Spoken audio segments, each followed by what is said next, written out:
The balance of power in the Pacific has taken a turn that no one in Beijing wanted to imagine. For decades, the Asian giant focused on watching Washington's moves, convinced that its true and only rival was the United States. However, in this 2026, reality has knocked on the doors of the Chinese Kremlin with unexpected force. Japan, the neighbor that for 70 years maintained a pacifist profile and a restrictive constitution, has become the greatest existential threat to Xi Jinping's ambitions. The most striking aspect of this transformation is that Tokyo has not needed to invade a single inch of territory or fire a single missile to put China's expansion strategy in check. Through a masterful combination of defensive remilitarization, fierce control over cutting-edge technology, and a network of alliances that functions as a geopolitical lock, Japan has managed to encircle the dragon. The rising sun is not only shining again, it is casting a shadow so long over the South China Sea that it has forced Beijing to completely redefine its plans for regional hegemony.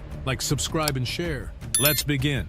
To understand how Japan became this threat without firing a shot, we must analyze the seismic shift in its military doctrine. For almost 8 decades, Article 9 of the Japanese Constitution was the guarantee that the country would never again be an aggressive power. But the world has changed. Between 2025 and 2026, under the pressure of Chinese incursions and the growing tension in the Taiwan Strait, Japan has broken its own chains. We are no longer talking about a self-defense force limited to its borders. We are talking about a nation that has deployed Type 12 missiles capable of reaching targets on the Chinese mainland. This counterattack or standoff capability reshuffles the board. Beijing can no longer assume that its territory will be safe if it decides to embark on a military adventure. Japan has fortified its southwestern islands near the disputed Senkaku Islands, turning each small atoll into a fortress equipped with radars and missiles that monitor every movement of the People's Liberation Army Navy. This de facto constitutional change is perhaps the hardest blow for Chinese diplomacy.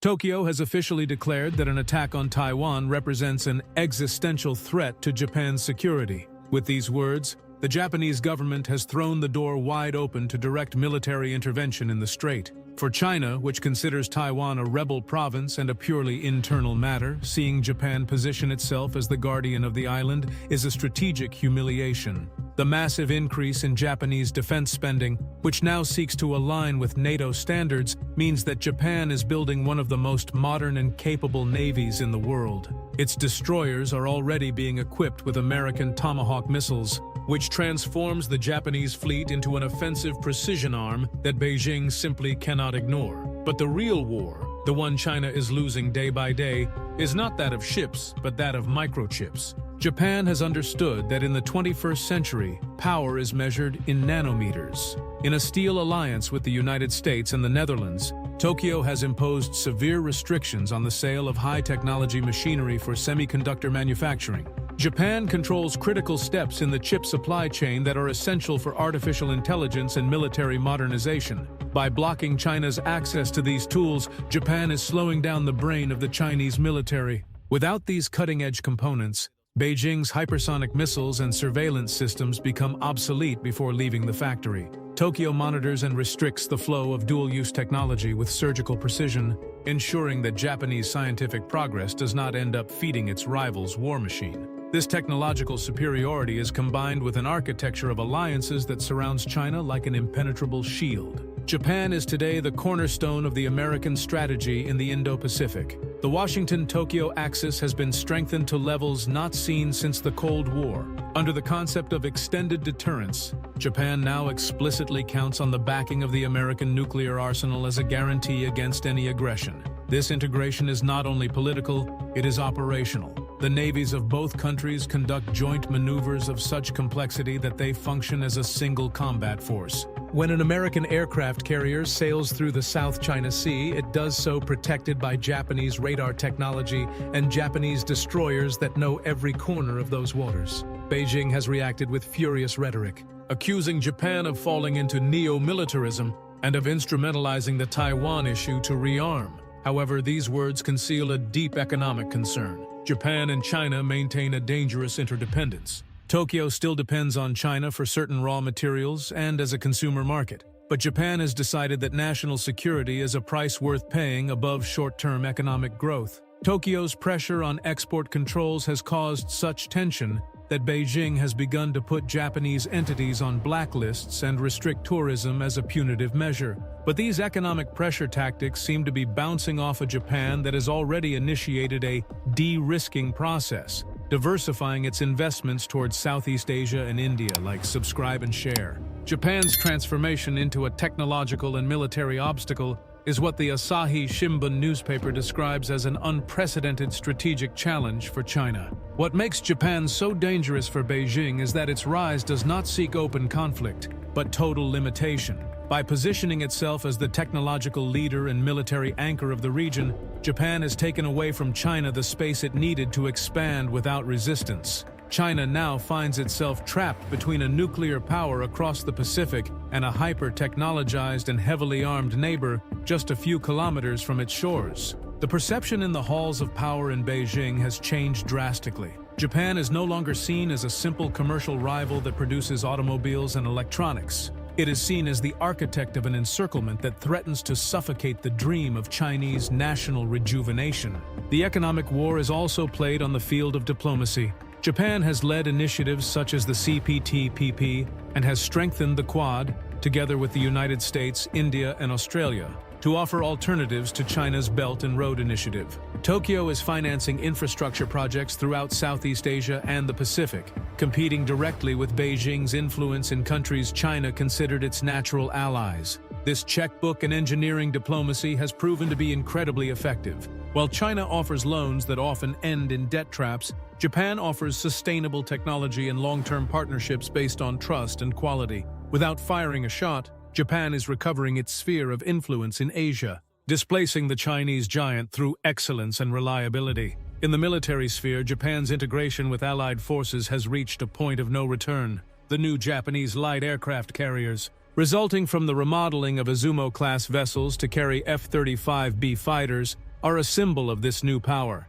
Japan can now project its air force far beyond its shores, patrolling the maritime routes through which oil and world trade transit. China sees these ships and knows that the era in which its submarines could navigate undetected through the Pacific has ended. Japan's anti-submarine warfare capability is considered by many experts to be the best in the world, even superior to that of the United States in certain technical aspects. Japan has created an acoustic wall underwater that makes the Taiwan Strait and the East China Sea very high-risk zones for Beijing's submerged fleet. Japan's technological superiority also extends to warfare in space and cyberspace. Tokyo has invested billions in surveillance satellites and cyber defense capabilities to protect its critical infrastructures and military networks. By collaborating closely with the Five Eyes intelligence network, although not a formal member, Japan has access to a global picture of Chinese activities that allows it to anticipate any movement. This advantage in information is what allows Japan to act with such effectiveness without the need for military escalation.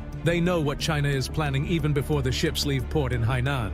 This forced transparency about Chinese military activities is a constant humiliation for the People's Liberation Army. China's response has been to try to divide Japanese society and its politicians through disinformation campaigns, appealing to historical precedent and the atrocities of the Second World War. However, this strategy is failing. New generations of Japanese who see North Korean missiles flying over their territory and the Chinese Navy surrounding their islands largely support the strengthening of national defense. The nationalist sentiment that Beijing so criticizes is in reality a logical response to external aggression. Japan has achieved something incredible, unifying its population and its allies under a common purpose of peaceful but armed resistance. Beijing faces a Japan that no longer apologizes for existing but demands respect for its sovereignty and that of its regional partners. It is fascinating to note that despite the tensions, Japan remains the mirror in which many Chinese people want to see themselves.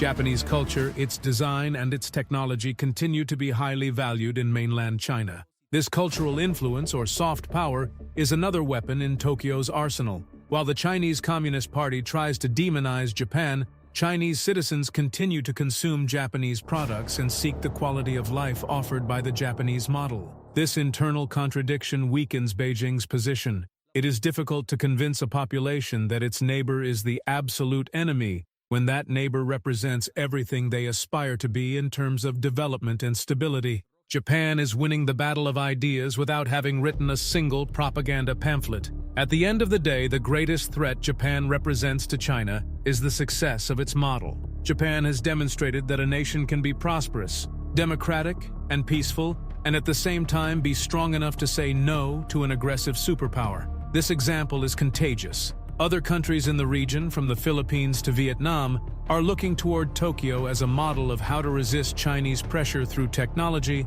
and intelligent alliances. Japan has become the natural leader of an axis of resistance that does not seek war but balance. If China wants to expand, it now has to face a defensive system coordinated by Japan that makes the cost of aggression prohibitive. The perception of Japan in Beijing has shifted from that of an annoying economic rival to that of an unprecedented strategic challenge. This is because Japan has attacked China's weakest points: its technological dependence, its diplomatic isolation, and its lack of reliable allies in the region. While China tries to intimidate with the size of its army, Japan responds with the precision of its industry and the solidity of its friendships. It is a struggle between brute force and strategic intelligence, and so far in this 2026, the results are on the side of the rising sun. Japan has redefined what it means to be a power in the 21st century, demonstrating that true power does not reside in firing a shot, but in ensuring that the enemy never has the opportunity to do so. The encirclement is closing. The waters China claimed as its own are now patrolled by an allied force led by a revitalized Japan. The technology China needed to surpass the West is being blocked by Tokyo's customs authorities, and the island of Taiwan, which Beijing hoped to capture quickly, now has a defender to the north that is willing to risk everything to maintain peace in the Pacific. Japan has won this phase of the Asian Cold War through pure persistence and ingenuity. There was no need for declarations of war, only for firm decisions and a clear vision of the future. Beijing looks in the mirror and sees a rival that not only matches it in capability, but surpasses it in legitimacy and global vision. Japan is China's greatest threat by dominating modern geopolitics. It transformed its constitutional weakness and lack of resources into moral strength and technological superiority. Without firing a shot, it maintained moral authority and built the material capacity to neutralize China. The Asian balance now depends on Tokyo, a turn that Xi Jinping did not anticipate.